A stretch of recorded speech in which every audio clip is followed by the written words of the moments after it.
Bienvenidos amigos a Platicandito. Hoy es viernes 1 de mayo y estamos aquí como cada semana a través de las redes sociales.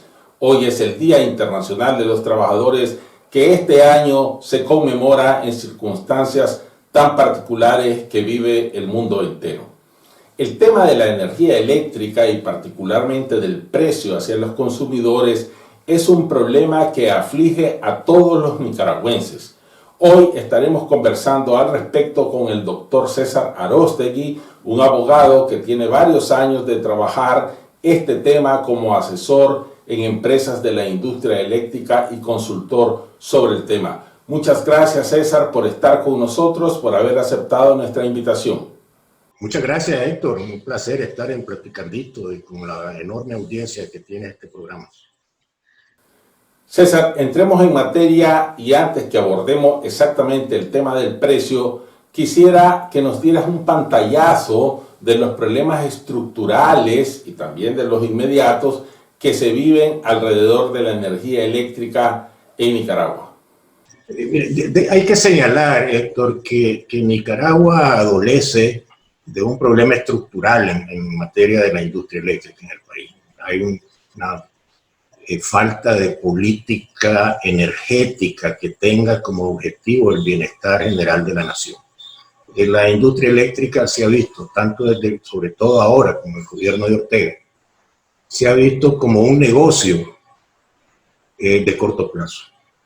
Entonces, cuando se instaló las plantas generadoras de búnker, pues, de derivados del petróleo de Nicaragua, lo que se vio pues es que había una gran oportunidad de vender energía, así de simple, vender energía al precio que fuera.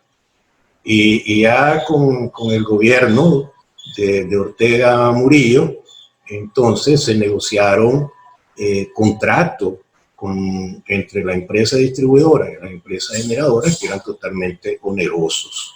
Y ahí pues también los generadores privados del momento pues se acogieron a esa ola del negocio y también acordaron contratos de venta de energía sumamente onerosos para el consumidor.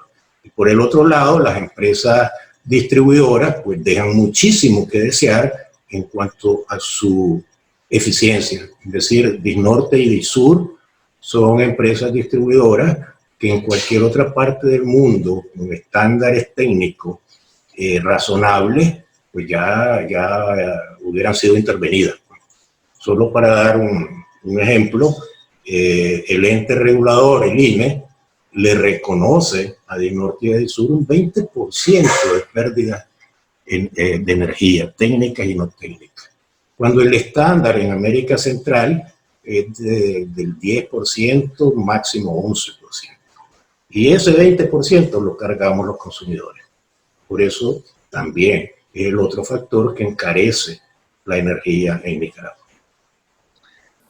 César, ya abordaste algunos de los componentes que hacen que el precio de la energía sea tan alto en Nicaragua, el más alto de Centroamérica. Nicaragua recibió durante los años precedentes una generosa cooperación petrolera venezolana. Sin embargo, el precio de la energía es y ha sido el más alto de Centroamérica. ¿Por qué? La cooperación venezolana no solamente se dedicó para mejorar la industria eléctrica o energética en el país, también se desviaron recursos para otras cosas que nada tienen que ver con energía, pues, todos los otros negocios pues, de lo que la población tiene conocimiento, que hay de todo, pues, en comunicación, en turismo, en fin, en una gran cantidad de actividades. No hay actividad económica en que algo de lo llamada ALBA o albaniza no estén involucrados. Entonces ese dinero se mal utilizó. Lo que fue a dar al sector energético fueron, pues, en materia de hidrocarburos, la construcción de depósitos, ¿verdad? Que efectivamente ahí están, pues, donde se supone que iba a ser la famosa refinería del sueño de Bolívar, ¿verdad? Y luego también pues se construyeron con ese dinero un parque de plantas generadoras en base a derivados del petróleo, pues fundamentalmente a búnker, aunque algunas como la Che Guevara pues también funcionan con diésel. Pero ese dinero, es decir, esas empresas generadoras que deberían de pertenecer al Estado de Nicaragua, porque la cooperación venezolana pues, fue otorgada de Estado a Estado, ¿no? Fue privatizada al otorgarse la propiedad de esas plantas a la empresa albaniza, pues Alba Sociedad Anónima, pues una sociedad anónima es una empresa privada.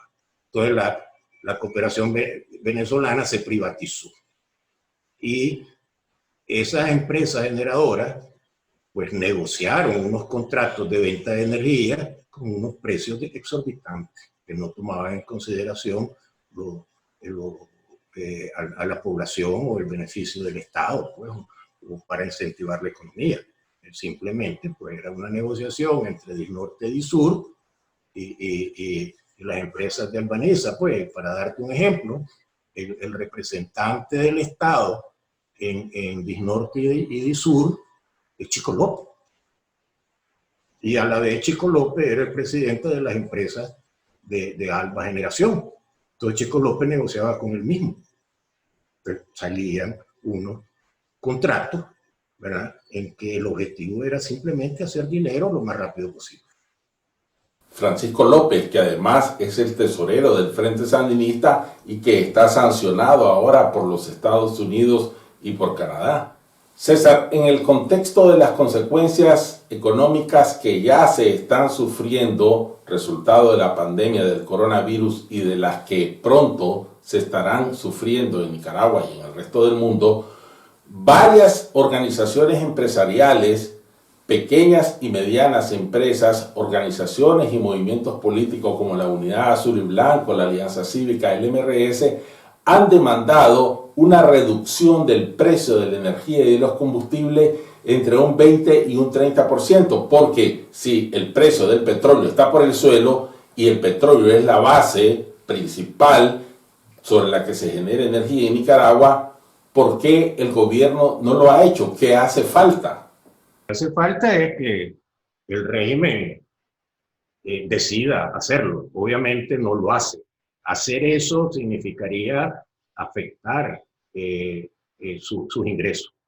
Tenemos que tomar en consideración que en este momento el régimen pues, se sostiene fundamentalmente por la fuerza, pues, y la fuerza también significa una política recaudatoria, pues, independientemente de lo que suceda. Pues, entonces la prioridad en este gobierno es sacar plata por donde sea, y así lo están haciendo en materia de bienes inmuebles, en materia de bienes de impuestos sobre el comercio, las alcaldías, la Dirección General de Ingresos, las aduanas, etc. Y pase lo que pase. Entonces hay que sacar plata por donde sea, pues. Y efectivamente la industria eléctrica pues, no se escapa a esa intencionalidad del gobierno.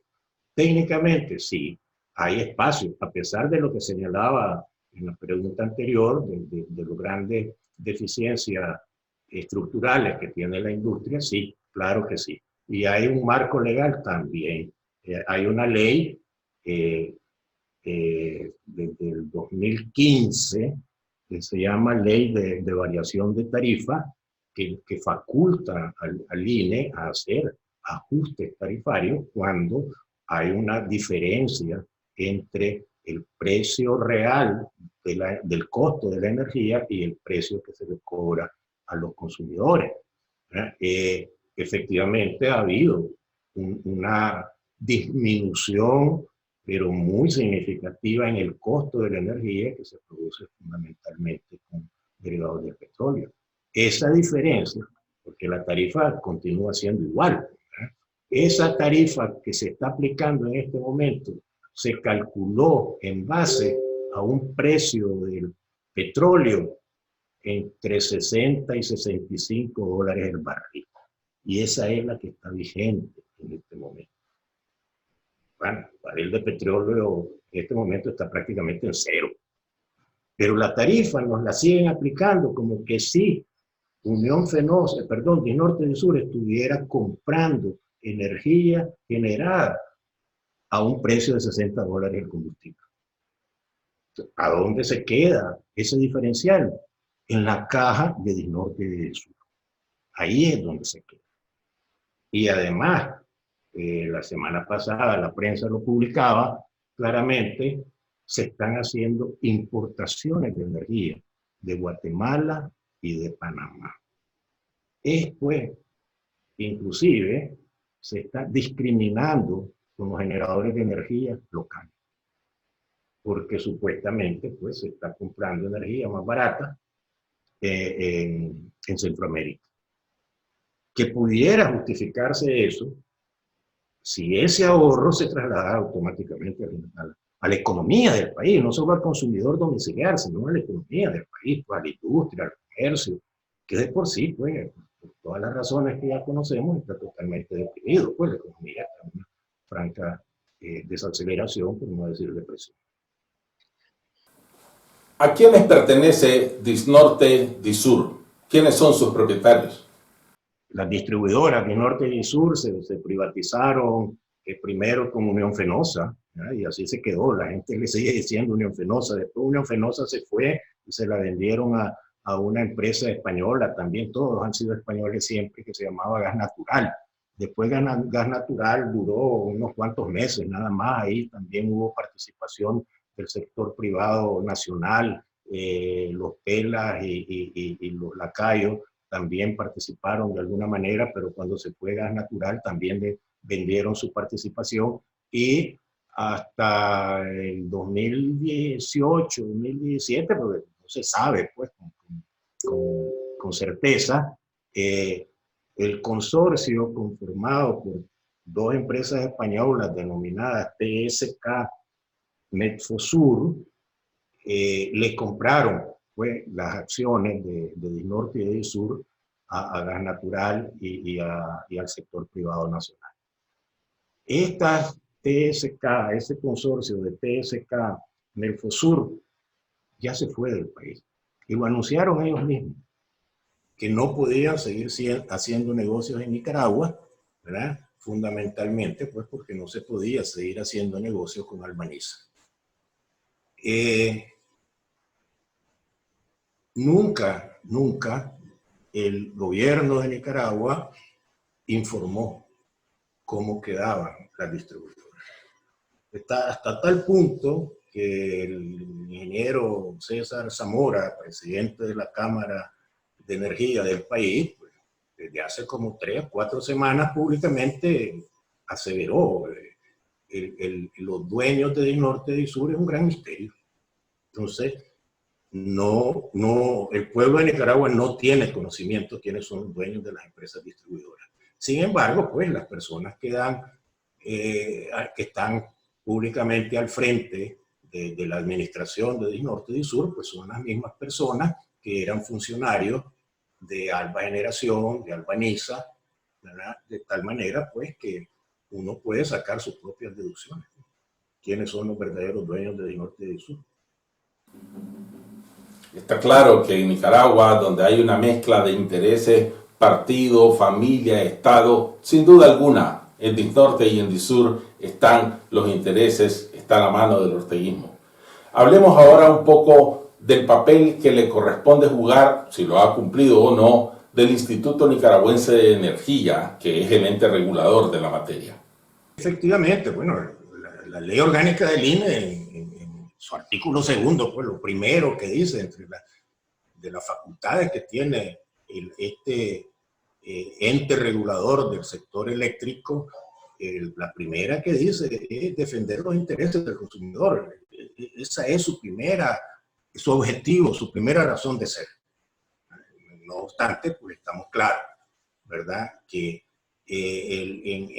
para alcanzar ese objetivo de protección de los consumidores, pues sí, efectivamente, la legislación le da una gran cantidad de instrumentos legales para hacer efectiva esa protección.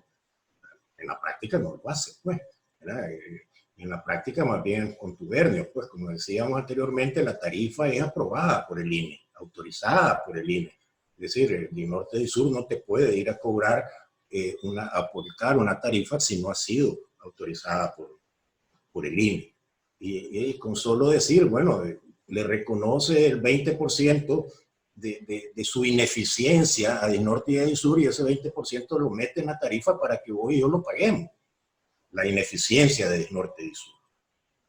Es un ejemplo del rol que tiene el INE. Entonces, con solo eso, pues podemos estar claros que INE no está cumpliendo con esa obligación que tiene de proteger a los consumidores, y que más bien está protegiendo a las que le vende la energía a los consumidores, a la población, reconociéndole su ineficiencia y echándosela al bolsillo de los consumidores.